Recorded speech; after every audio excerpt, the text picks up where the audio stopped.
Um, Good afternoon, everyone. Thanks for making a little break on your lunchtime. Um, can I have the slides, please?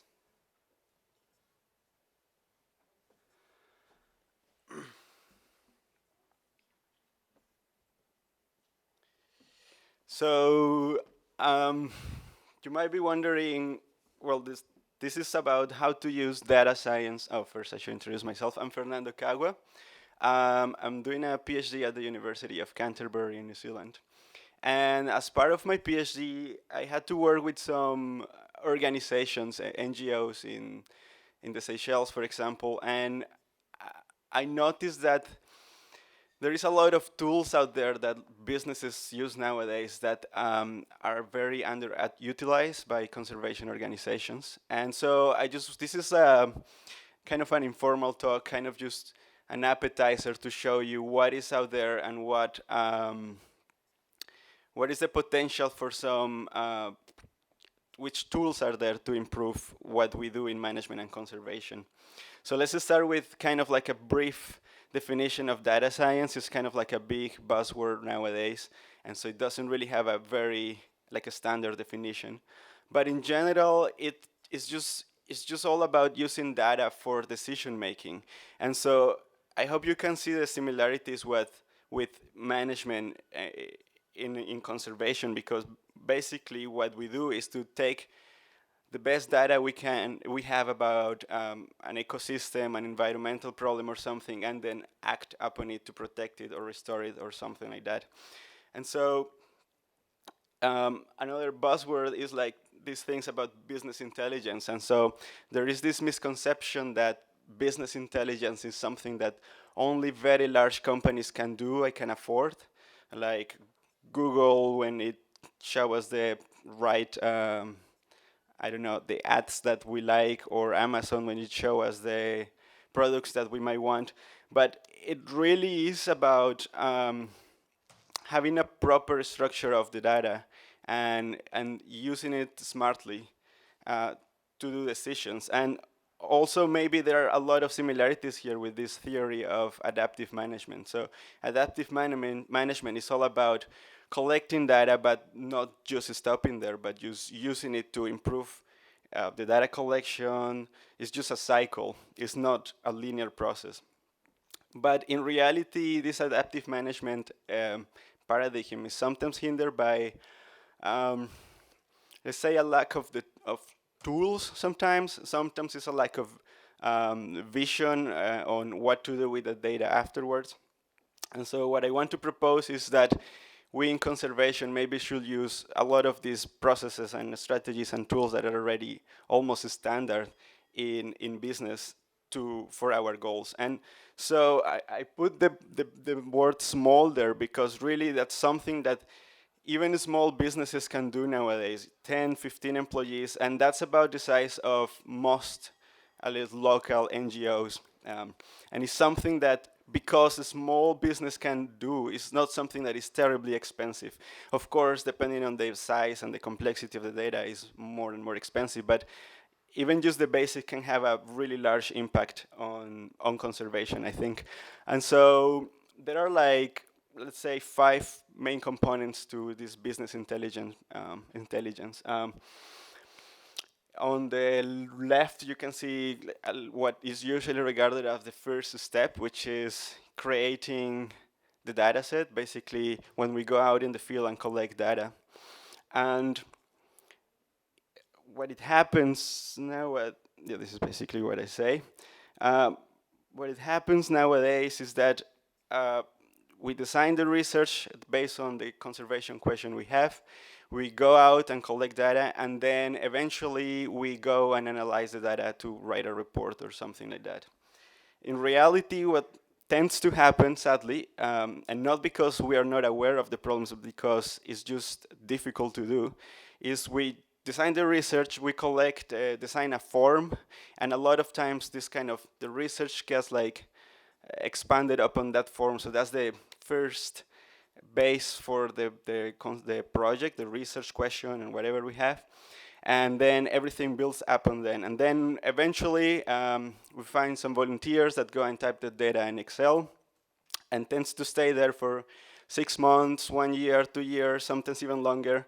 And sometimes it's just because small NGOs especially, we just lack the expertise and the resources to kind of be on top of this data more often. And so once it's time to do a report, we open that massive Excel spreadsheet.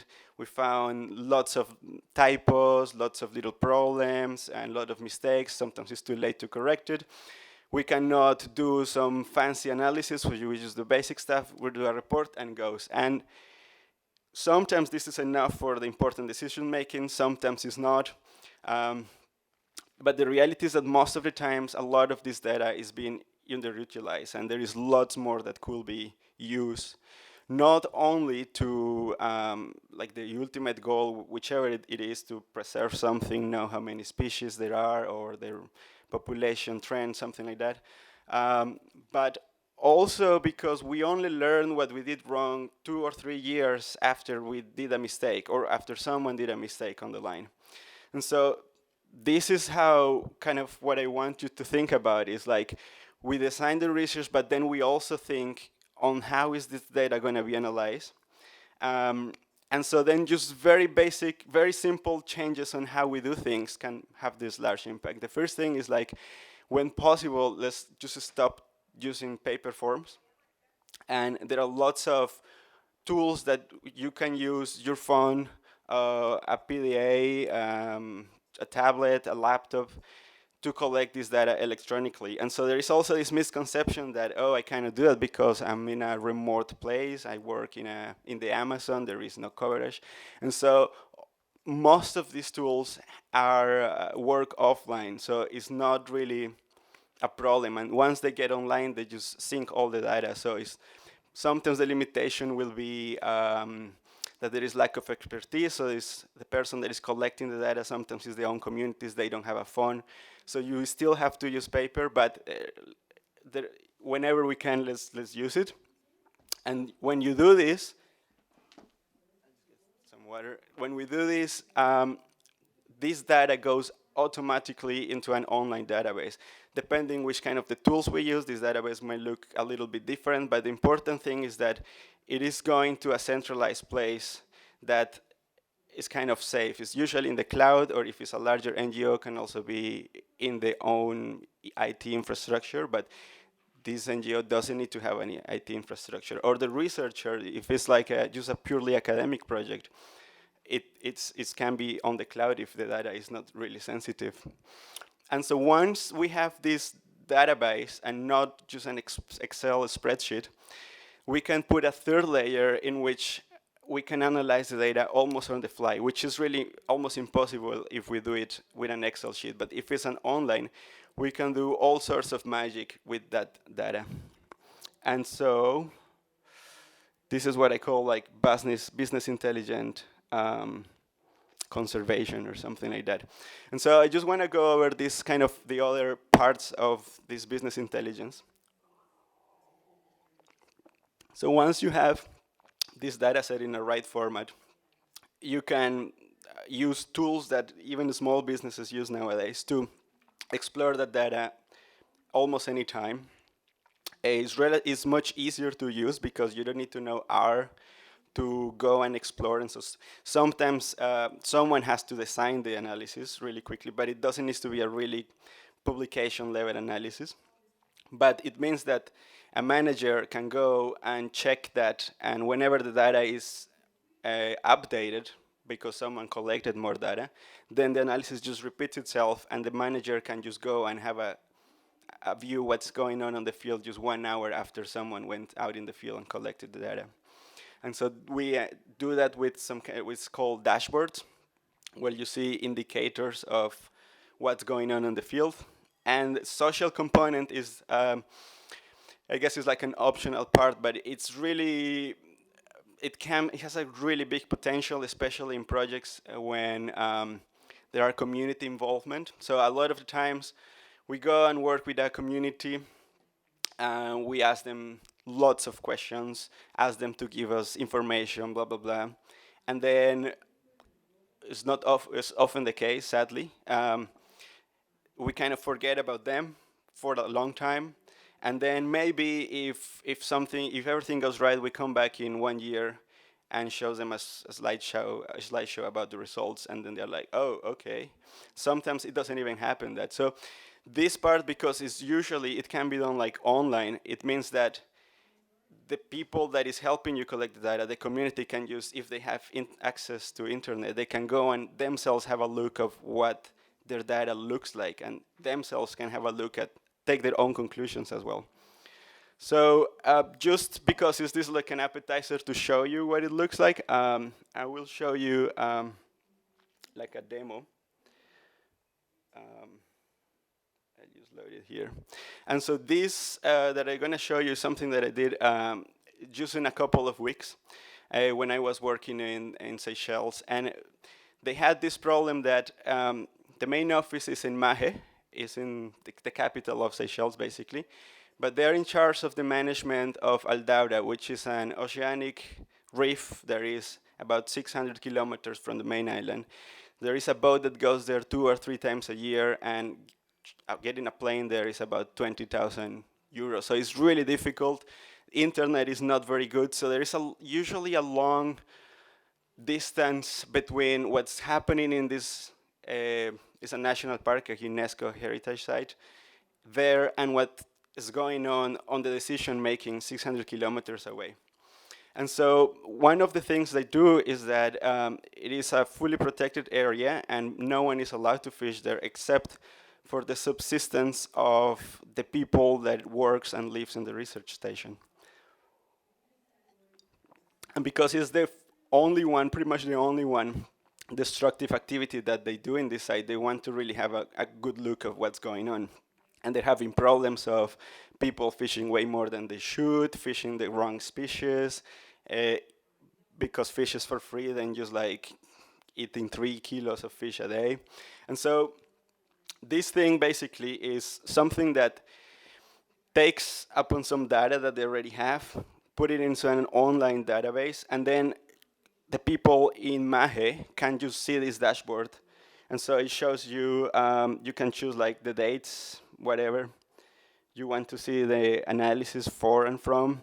It gives you some basic stats here of what's going on the field. You can choose if you want to see how much catch, of if there are changes in the catch per unit effort of different methods of fishing, which they only use their just bottom fishing with a line and trolling.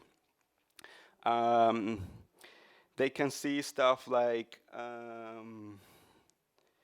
if there are like some zoning, there is some zones there.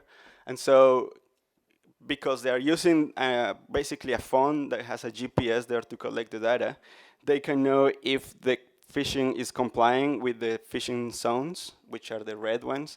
You can see if there are variability in the catch per unit effort. So this is a fairly detailed dashboard of the things that are going on.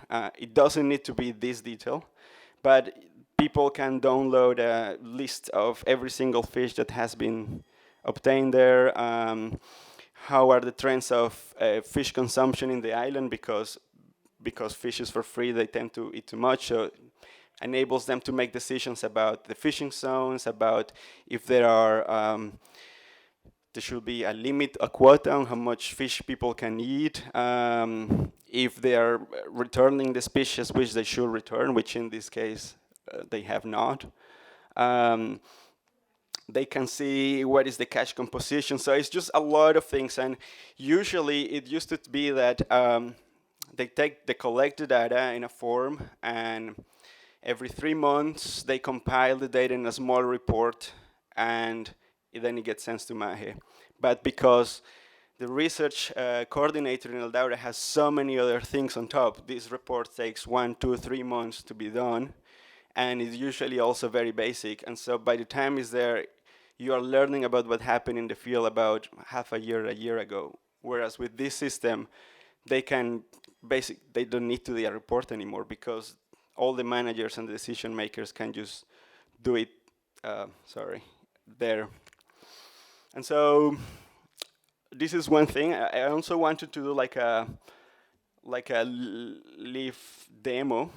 So if you have you probably got 3 little papers when you got in, and if you have a phone and a laptop in front of you, um, just go to this web page.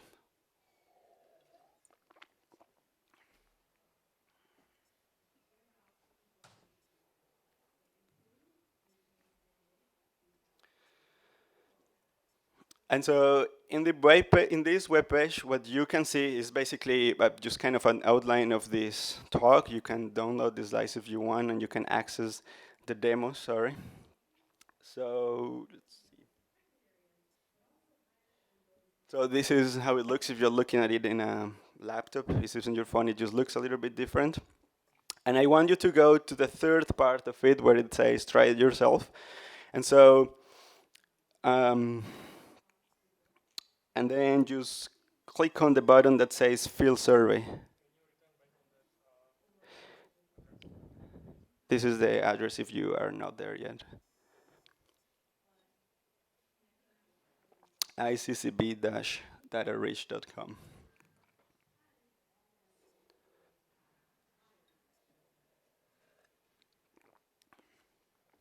So if you're there yet, go to the third part where it says try it yourself and click on the bottom, fill in the survey. Fill survey, yeah, here.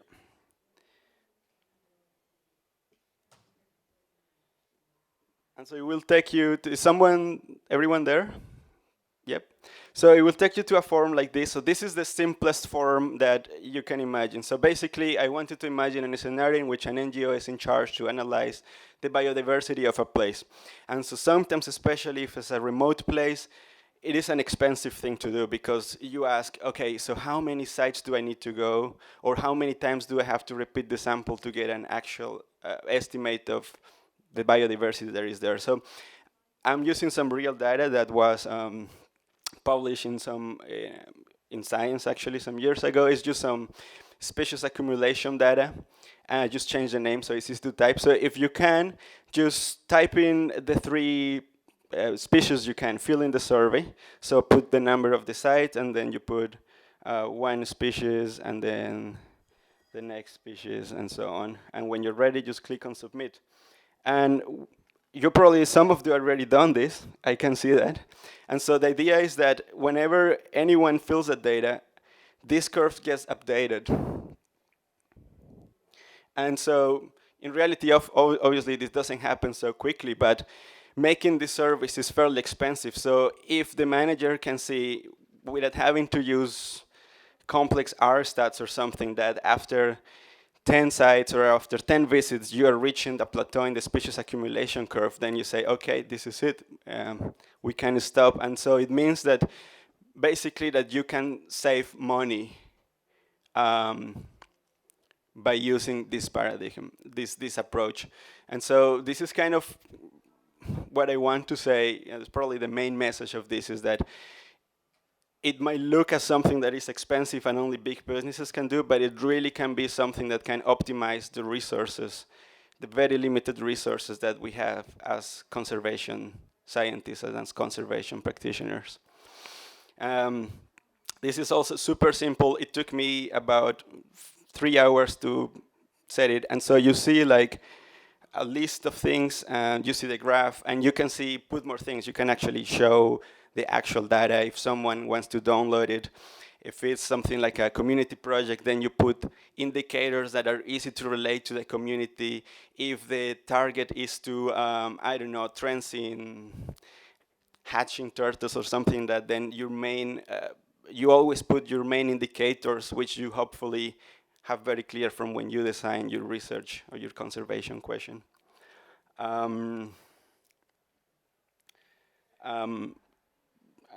Yeah, let's continue. And so this is kind of what, like the advantages of these things. First, there is a bit less human error because there is less typing. Of course, everyone has to type whatever is there. And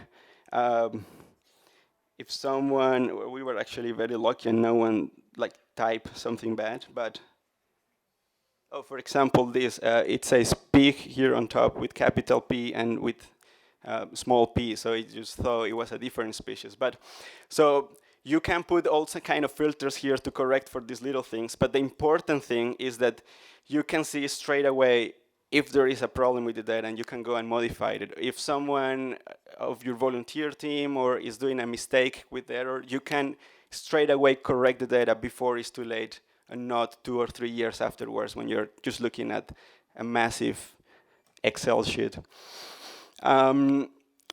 And so basically what it means is that decisions can be made faster and decisions can be made cheaper than, and especially also if the time is sensitive, then it is also a great advantage.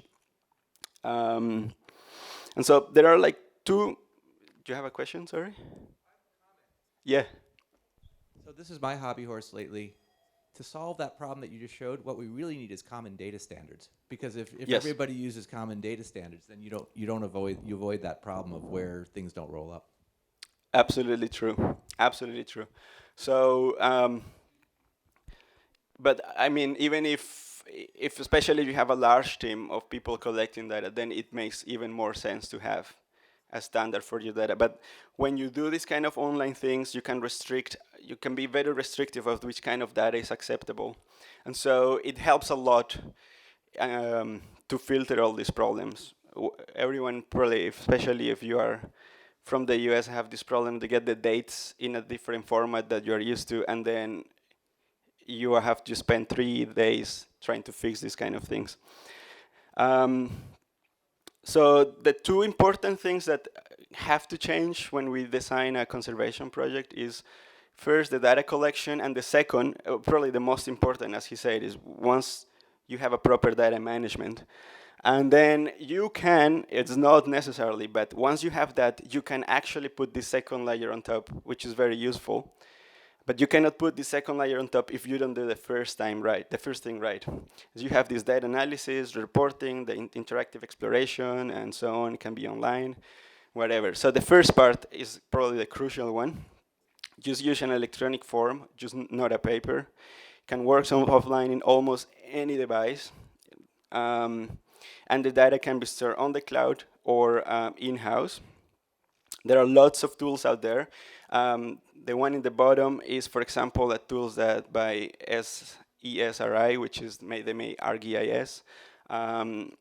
It's a professional tool, it's very expensive, and it's very, very good, but there are other free alternatives for us, like ONA, Cobot Toolbox, which is the one I recommend, Open Data Kit. All these options have been made by Google, for example, supported ODK. Cobot Toolbox, if I'm correct, was an initiative of a lab in the Washington University. They got lots of public funding, so we can use these resources for free, unless we want, like, if we have sensitive data, for example, then we probably would like to have it on our own IT structure. And there are really many. If you Google Cobot Toolbox alternatives, you will have at least 30 options. So they're very easy to use as well. To design a form is almost as easy as designing a form in Google Docs if you have done that. And then sometimes, though, it's not possible to use an online form because a variety of reasons, because let's say the community itself is helping me do that, and it's really hard to provide them with phones or an electronic device. But I will insist that, again, if someone is typing this data in, just don't do it in Excel. Try to use this system in-house, or use a database, even if it's just Access, because this also is still much better than just keeping the forms and doing it in Excel. You can, though, like, because we work in Excel, though, so you can always go click a button and download all your data in Excel for you to do an analysis. It's not like your data is in an abstract format that you cannot touch. It's always there, and you can just, in a click of a button, just get all your data in a format that we're familiar, which is Excel. It's just, Excel is not a software for data entry. It's more you have other purposes. And so the second option, the second part of this kind of business intelligence paradigm style is to have this like analysis on top. So if in conservation and ecology we have some people that is just very good at R, and For example, these dashboards that I showed you before, they were all made in R, which have the advantages that it is for free, and it's very, very powerful, so the number of analysis you can do is almost, whatever you can do in R, you can do it online in this thing. The disadvantage, of course, is that it's not a software that everyone is familiar with. But again, I want to remind you that you only need one person in the organization to be familiar with this, because the decision makers don't need to know R, they just need to understand what's going on in these graphs, okay? There are other options that are much easier to use, but usually you have to pay. The most popular is Tableau. There is also an option by Microsoft. Depends on the size of your data, the size of your organization, and the number of people that will be involved in the decision making, like using this dashboard actively. You have to pay between $30 to $100 every month, which actually is not that much compared to what you can do. But again, if you have someone that knows R and you have some infrastructure, is something that a web page like the one I have that I just showed you costs $5 a month to maintain. So it's really not that far away. It's just something that, because it's not really in the mind of a lot of conservation practitioners, it's something that we just don't harness very often. And so I think I finished earlier, which is good. And this is pretty much the 3 key points that I wanted you to remember. When you do the design, also budget for the data analysis, and that's very important. Take into account that the data might be messy, and that it's not just about collecting the data and then improvising some report. Be mindful about how you store your data. Try to do it in standard ways. Try to do it in online. And the main one really is that in the medium and in the long term, doing these kind of things is much cheaper, almost for any organization of any size. Even if it's just one researcher doing independent work, or in an academic, it's much cheaper to have like a proper data structure in the beginning and invest 2 or 3 days or even a week doing that, than investing 3 or 4 weeks trying to clean your Excel spreadsheet and then realizing that, oh fuck, it's half of the data I cannot use anyways, and then whatever. So yeah, that's it. Thanks for coming. This work was sponsored by the Seychelles Island Foundation and the University of Wyoming and the University of Canterbury. And if you have any question or any feedback, that's my email. Thank you.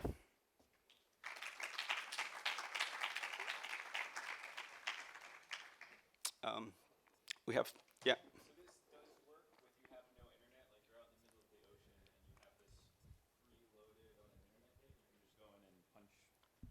If you're in the middle of the ocean and you have this page preloaded, you can still punch in the data and it syncs?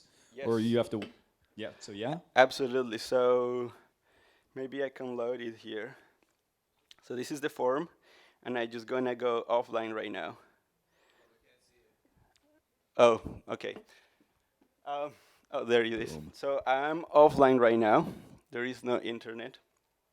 And let's say this is my form, submitted, and you see a little one here, which means that it's not submitted, that I can fill another species.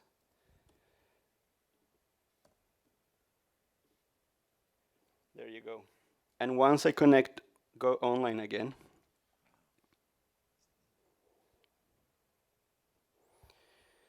it will eventually just go and submit that automatically. I can do it manually as well if I want to. Let's see.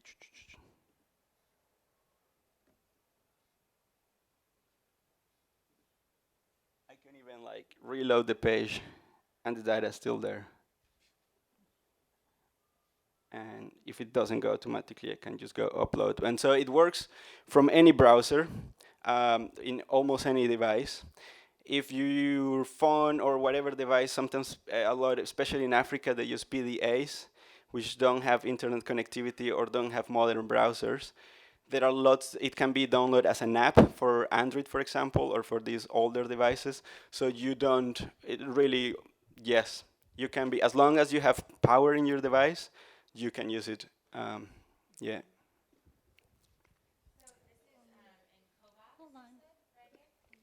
This one was there, yeah, Kobo Toolbox. And then the dynamic web page we saw was an R Shiny app. Yes, that was an R Shiny app. So what is the R Shiny app pointed at to acquire the data from the Cobalt? Yeah, so maybe if the internet is okay, I could show you.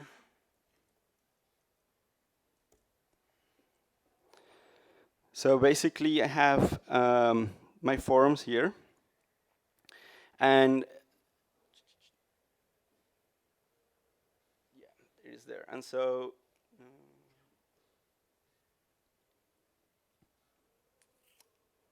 somewhere here. So basically, this is just weird words. Basically, it says that you can connect to it from it's called API. So if you're familiar with IT infrastructure, then the Shiny app just sends a request to the Kobo Toolbox to get all my data, and then Kobo Toolbox just gives the data. You just need to know the form ID and all this stuff. That's one way to do it. If you use Tableau or the other softwares, then you can do that as well. The worst case scenario, you can download your data as an Excel, and then you can upload this Excel file as a file to analyze in this software, to Tableau or Microsoft Business Intelligence. Gotcha. And how customizable is the interface of these tools? Like for data collection? Tableau, especially, like the Microsoft one, is fairly new, so I'm not really familiar with it. But Tableau allows you to do a lot of things surprisingly. You can merge data from different tables, for example, group data, and like summary statistics, for example, is fairly easy. You can do maps as well if you have latitude, longitude. And so probably with these general business intelligence tools, you cannot do things that are very specific for ecology, like, for example, this species accumulation curve, or you kind of do, I don't know, you could even do a population model on the fly if you wanted to. So those options are not there, but you can do linear models, for example, basic stats, all kind of graphs that you need, maps. So it's fairly flexible, but probably not specific for ecology. So yeah. So building on the earlier comment about standards, I think one of the really exciting opportunities in conservation is to actually not have everybody have to reinvent these same charts and these same graphs and these same fields, but if we could actually start to create libraries of different types of forms, different types of questions people are asking, and actually have those libraries be standard, then not everyone of us has to go reprogram these things. Yeah. We can create the APIs that would allow folks to share information across them, and then your survey might be able to be joined with someone else's survey, and we can actually start to look at much bigger levels of inference and questions. Yeah. So I think there's a huge opportunity here for us to, through various mechanisms, coordinate the work that we're doing.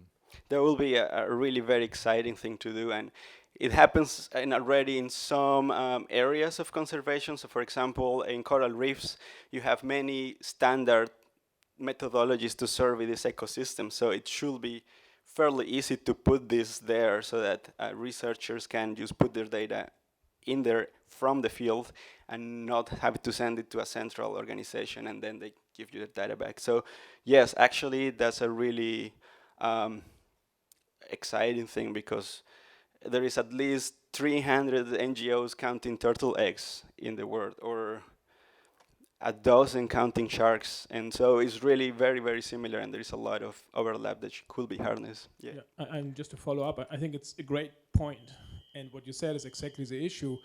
We have these tools already for 20 years. There's nothing new really in this. So the block is not technology, the block is not among us, the block is in the funding mechanism where the funders say, one sea turtle group doesn't want to share the data with other sea turtle group. I mean, if you look at the sea turtles data in the Caribbean, it really is a mess. And it's a mess because of funders and of the culture of the people that are involved, like the Western culture, that really doesn't share the data. So the problem here is really not these great tools. They're wonderful and they always get better all the time. But if you want to take your question serious, we need to work on the mechanism why we are not sharing since 20 years this data in the conservation community. It's completely fragmented and completely backwards in my view. Thank you. Yeah.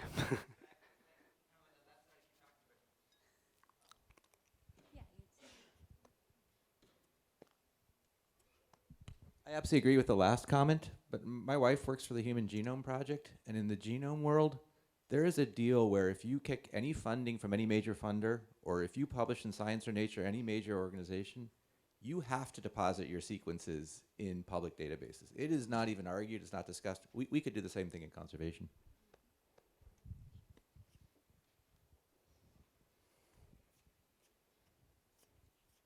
Sorry, just to participate to this debate, there's a few good news about that. So there is a project, the European Open Science Cloud, they're trying to build, where basically all of the data that come from publicly funded research will go into one major database, is accessible to everybody.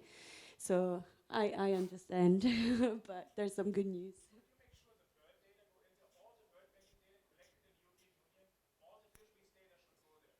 Yeah, well, if it was for me, every data ever collected would go in there.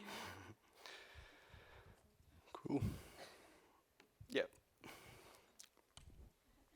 Actually, so I'd say in that respect, then those kind of initiatives, they need to be linked up with the journals. So I come from a phylogenetic systematic background, and exactly every time I publish a paper which has any genetic data in it, I have to deposit my sequences, or the paper doesn't get published.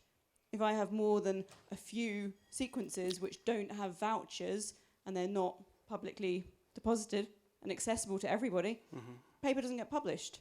So I think quite a lot of that and the impetus for that to happen came from the journals recognizing that that was important. So if the journals don't enforce the use of those databases, then it doesn't happen. Cool. And so also a good lesson from this discussion is that probably these things happen because there is a standard way in which we share genome data or stuff like that. And so it was because they had lots of amount of data, and so they had to develop some standards and they actually use kind of stuff like, well, they don't use forms because they don't collect this kind of data on the field. But I guess the point is that in order to share and communicate, we probably should, as individual organizations, try to use a little bit more of these kind of things before we can harness the big potential and share all the data. Yeah. Okay, well, thank you very much, and enjoy the rest of the conference.